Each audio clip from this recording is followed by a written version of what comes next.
Итак, сейчас наша задача это создать новую задачу в Битриксе для сотрудников. Сверху пишется здесь название задачи, и такой лайфхак. Мы всегда начинаем название задачи с глагола. Именно что нужно сделать. Нам нужно сдать отчет, ну я так условно буду писать, сдать отчет за 2023 год. Финансовый отчет напишем. Финансовый отчет за 2023 год. Коротко. Чтобы цель такая, что когда мы читаем задачу, чтобы нам было понятно уже, что нужно сделать. Сдать там и так далее. Да? Например, если мы напишем отчет просто как задачу, то человеку нужно много времени потратить, чтобы вспомнить, это что за отчет, там, какой и так далее. Да?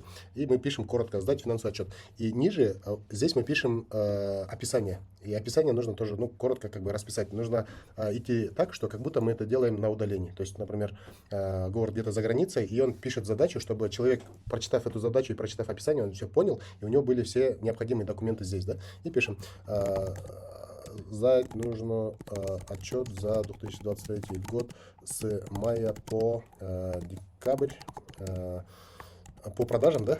Продажам и другим показателям. Сейчас Нет, условно просто да, по продажам.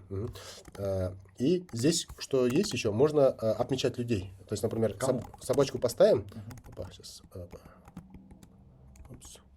Собачку поставили, и у нас выходит, кого можно еще отметить. Например, Толганай. Или можно, например, те люди, которых нет задачи. Ну, например, Ольга, подключитесь к задаче.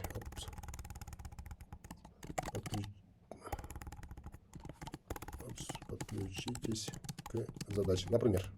Да? И тогда Ольге придет уведомление, что есть вот такая задача. И вообще каждый раз на каждую задачу Bittrex дает такое, что нужен один исполнитель ответственный. То есть если два ответственных, то уже не знают, кто главный, да? И из-за этого они придумали соисполнителей. Например, это будет Толганай, а соисполнитель помогать будет, например, Ольга, да? Но мы хотим, чтобы эта задача пошла двум исполнителям, да, разным людям, то мы ставим, например, исполнителей Толганай и Женя, то тогда у нас по алгоритму Битрикса создаются две задачи одинаковые. Один на Толганай, другой на Женю, да? А вот если вот, допустим, вот у нас различие тут будет. У Толганай с мая по декабрь, а у меня с января по декабрь. А отражаться-то будет вот эта задача? Да, она общая задача будет. Если мы хотим две задачи, тогда давайте вот так сделаем. Да. Сначала посмотрим вот такой вариант, а вообще можно вот один создать для Толганай и сделать копировать. То есть такая же клон выходит, и мы то можем какие-то вещи поменять. Да? И можем сюда поставить наблюдателей. Например, пусть здесь есть постановщик, так как с учетной записи Говарда идет, это будет постановщик Говарда, можем уже ставить соисполнителей, там, кому помочь нужно там, и так далее. Здесь есть вот хорошая функция, это прикрепить документ. Мы сейчас закачали, да? А файл в каком формате? В любом, да? Они, да, любой формат. PDF, да, Excel, любые, да? Да, вообще это. Вот эту задачу, например, мы прикрепили, и можем здесь смотреть в прикрепленном файле. Например, да, как описываем. Вот. Потом есть функция чек-лист. Это прям классная функция. Чек-лист можно название чек-листа поменять, там подготовить, или, например, финансовая часть и можно добавить второй чек-лист, да? И здесь будет пусть оперативная часть. Чтобы в этом отчете были два пункта, которые... Это, как бы здесь обычно те вещи, которые нам не забыть, те вещи, которые нам нужно пройти. Это плохой пример по отчетам. Вообще можно как бы чек-лист добавлять, и что нам нужно не забыть. Например, в финансовой части, чек-листом называется финансовая часть, и здесь, например, продажи через... Или можно, кстати, можно вот так сделать. KK Company, да, у них отдельный чек-лист, они через агентов, там, продажи, даже категория. Типа вопросы внутри Кыргызстана и продажи, например, да, и внутри Кыргызстана, и международные продажи. Есть, типа такого категории, да? Да. Да? Чек-лист это, то есть, пункты, которые нам нужно отметить, что под задачи как бы выполнены, да. И здесь, например, второй чек-лист это будет для DPD, например. Это пусть будет, тендеры, там, авиа и так далее. И можно на чек-листы ставить соисполнителя. Например, я сюда поставлю соисполнителя Ольгу. Да? Тогда вот так нажимаем. Enter. И, то есть из чек-листа вот эта часть для Ольги. Ольга сделала это, и она может нажать «Выполнено». И вот здесь показывается прогресс. Из двух задач выполнено один, да, например. А можно спросить, а может быть здесь вообще третий, четвертый человек какой-нибудь будет? бухгалтер или какой-нибудь другой Да, вообще. да. В чек-листе, правильно? Да, Вообще да, да, какой-нибудь да, там да. 10-й То есть человек. человек, который не участвует Да, здесь, вот не здесь. ответственный, Ну, я не его ставлю в соисполнитель, вы чек-лист. можете поставить, да, и человеку придет Увидит уведомление. просто, да, Да. вот это Например, вот. Аджан, да, Да, например, например. условно. Мгм. Да, и вот такое, да. Мгм. Теперь чек-лист есть. Здесь стоит у нас прикрепленный документ. И дальше у нас идет тут, разрешать задачу без результата или не разрешать. Это у нас, если мы не ставим галочку, то человек может просто закрыть. Если мы ставим галочку, то человеку нужно будет отчитаться по этой задаче. Ему нужно будет написать комментарий и прикрепить какой-то документ или так далее. Да? Мы сейчас посмотрим, как это делается. Крайний срок это когда нужно сделать. Мы сказали сегодня до 18 часов. Да? И здесь есть вот, еще пункт. Если мы нажимаем еще, здесь у нас выходят дополнительные функции этой задачи. Самое первое – это разрешить ответственному менять срок или нет. Если это не срочная задача, что до 18:00 мы можем дать разрешение ответственным передвигать срок. То есть они могут крайний срок подвинуть на 19 или на 20 число и так далее. Да? Если убираем, то это будет жесткий тайминг, то есть жесткий дедлайн. Пропускать выходные праздничные дни, ну, это если на выходные ставится. Кстати, вот здесь есть эти подсказки, что это. Если срок выполнения задачи попадает на выходные дни, то есть перекидывается на рабочий день, да, и так далее. Проконтролировать задачу после завершения, вот это тоже классная функция. Если мы выключаем это, то исполнитель может просто закрыть задачу. Если мы включаем, то есть мы хотим проконтролировать задачу после завершения, то обязательно придет уведомление, и задача не будет закрыта, она придет постановщику, в данном случае Говарду, что человек выполнил задачу, принимаешь работу или нет, да? И человек, увидев задачу, то есть нужно по-хорошему, чтобы был результат, то есть прикрепленный документ, да, экселевский, да, он посмотрел, если нужно там что-нибудь доделать, то пишет комментарий, нужно доделать там, ну, например, добавить там авиадоставку или дай расшифровку такого-то месяца и отправлять на доделку. То есть и эта задача, она возвращается к исполнителю, то есть она не уходит в архив, да. Добавить себе в избранное, там избранные задачи, наверное, есть. План рабочего дня это уже в тарифах, там они могут следить, там сколько времени уходит на каждую задачу по таймингу и так далее. Срок определяется сроками подзадач, это уже когда подзадачи добавляются. И вторая функция, вторая вещь, это планирование сроков. То есть мы можем запланировать, когда мы это будем делать. Если мы, например, поставим 18 числа, я Типа не начну... сегодня, то я начну Нет, с февраля ставить задачи. не-не-не, Как здесь кому, вот да? Или получается крайний срок, если 18:00, я могу запланировать на это свое время. 18 числа в 16 часов начинаем, и это у нас займет 1 час, то есть задача будет зарезервирована в календаре. То есть с 16 до 17 у меня задача выйдет. А крайний срок это где дедлайн, до какого момента нужно закрыть эту задачу. Да? То есть вы себе ставите задачу? Город Анатольевич себе ставит? Не-не-не, Что он Город займется Анатольевич- этим? Что он займется этим или как? Нет, получается так, Город Анатольевич ставит задачу вам, что крайний срок 18:00. Для нас, да. Да. И он рекомендует или пишет, что эту задачу займет 1 час времени и с 14 часов. Начинайте, да, типа. Либо можно не ставить, это не обязательно, да. Просто когда мы ставим здесь планирование срока, да, то он может отражаться у нас в календаре, он может забить какое-то время. Например, встреча сейчас еще дальше посмотрим. Давайте вот это сделаем без планирования Давай сроков. без планирования, Да. Мансур, Следующее попозже. покажем, да. И дополнительно, это здесь у нас уже какие-то, вот здесь дополнительно есть дополнительные функции. Если мы учитываем какие-то отсюда, да, то есть используем постоянно, то мы можем вот здесь нажать на скрепку или булавку, да, и он у нас выйдет на верхней части, то, что мы постоянно используем, да. Напоминание о задаче хорошо вытащить, там, подзадачи, теги и так далее. Но есть теги, это как обычные теги, ярлыки. Можем создать ярлыки, там, например, ярлык создать. Лучше всего создавать по группам. Там первая группа это будет, там, например, связанная с местом. Мы обычно используем там один город, один дома, один в офисе. То есть, когда мы видим один, это значит, что это привязано к месту. И мы можем здесь поставить, например, город, да. И когда мы выезжаем в город, по тегам можно сделать фильтрацию и посмотреть все задачи, которые я хочу сделать, когда я в городе. Там, А на можно завтра, на как послезавтра. DPD или KK? Типа по Бишкеку, два, например, как одна из как филиалов? Мгм. Или как? Не, ладно, теги это обычно как ярлыки, там семейные задачи, там либо рабочие задачи, либо Типа финансовые вкладки в задачи. Excel? Как вкладки в Нет, Excel это или ярлык. 1 из 2? Это ярлык, то есть у нас есть по папкам делим, да, и можем на каждую задачу прикрепить какой-то ярлык, который мы сами придумываем. Например, ярлык.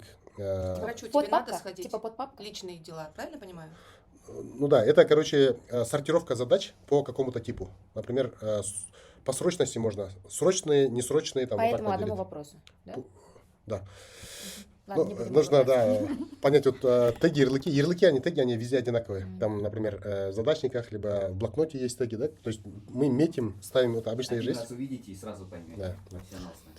Вот, и дальше есть вот, ну, давайте покажем вот напоминание, что можем по дате ответственному либо постановщику поставить задачу, напоминание, да, ответственному, например, по крайнему сроку за 1 час до Типа 17 конца, минут напоминания. да, будет, придет напоминание. Можем 2 напоминания или 3 напоминания поставить там ответственному за... То есть, если по дате, то можем уже конкретное время указать. Например, 17:30, чтобы еще одно напоминание пришло ответственному, да, то здесь уже будет 2 раза напоминание по этой задаче. И здесь есть сверху, кстати, это важная задача, то есть это оно будет классифицироваться как важная задача.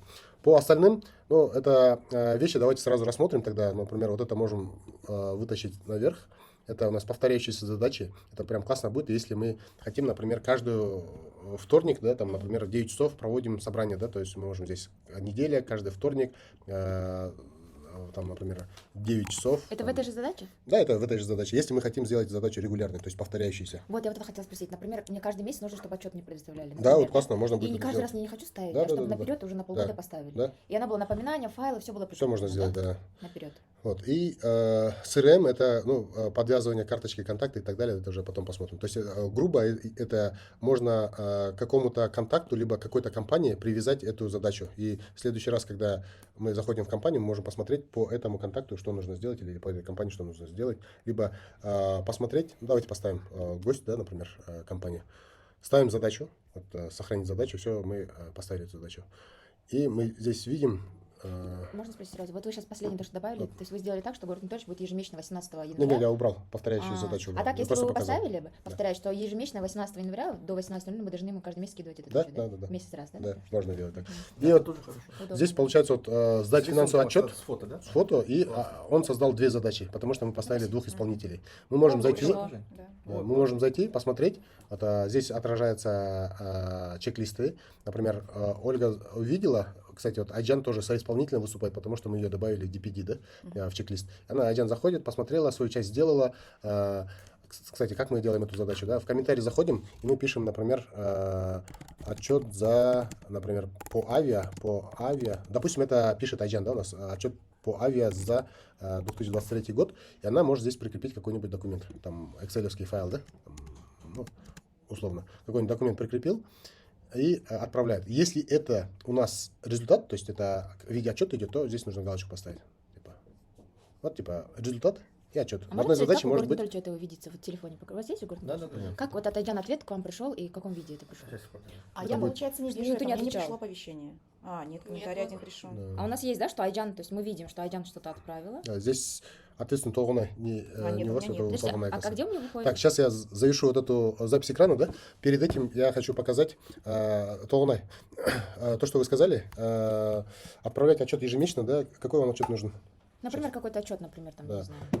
Ну, давайте каждом отделе. отправить отчет по По отделной работе какой-нибудь. по маркетинговому Давайте. бюджету, да? Да. Маркетинговому бюджету Не знаю, или каждый Это, месяц, 31-го, там, последний. ежемесячный. Да, ежемесячный отчет. Ежемесячный Мгм. отчет. Так, мы также отправить, поставили глагол, что нужно сделать, есть. И мы здесь заходим в напоминание, повторять задачу. И мы Ежемесячно. условно, да, каждый месяц, Да. какого 29 числа Да, 29-го. каждого месяца, либо можно сделать, например, каждый Первый понедельник, там, да? пятый последний понедельник. там пятницу, да, там и так далее. То есть можем сами выбрать. Время. И когда начинается эта задача, там, например, ну, давайте 15:00, Мгм. дата создания задачи, и мы даем срок исполнения, например, какой-то. Один день. Да. Назначить. И здесь можем сделать дату окончания. Например, если мы это хотим на полгода, то дата окончания будет, например, до 1 июля Да. это будет составляться, да? Либо без даты окончания. Вопрос Либо такой. завершить после, например, 6 повторений, да? После 6 месяцев это уже не будет повторяться. А мы можем, вот, например, вот мы же планируем сейчас вот эти планы написать, расписать, и видит ли этот сотрудник план на весь год? Типа, какой день ему надо отчет сдать, какой день ему надо это сдать, какой день? То есть план на свой будущий год. Планер. Это не Какой задача планер? будет. Нет, Это да? не задача будет. Это Вот, где-то например, для будет. Айджан, она будет понимать, так, в этот день я не могу там уйти пораньше отпроситься, потому что у меня отчет, а здесь у меня такое. То есть она видит. Да-да-да, свою они, работу на они будут, будущее, да, как в бы? любом случае, да, они будут видеть свои В задачи. календаре, да, Хорошо, вот да, именно это по отлично. задаче Кстати, все давайте вот календарь поставим. Давайте на завтра.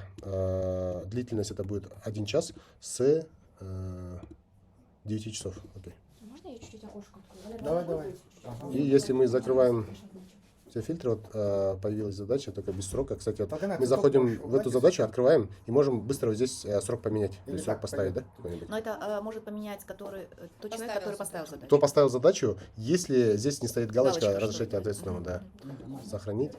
Ну, условно, вот так. И теперь мы это можем увидеть в календаре, но нужно, ну, это дополнительный урок будет, наверное, потому что это слишком много будет, потому что здесь мы, когда изначально заходим, мы видим только свои задачи. А чтобы увидеть задачи других людей, нужно покопаться. Или вот здесь, например, давайте попробуем horizontal, нет, соответственно, не видно.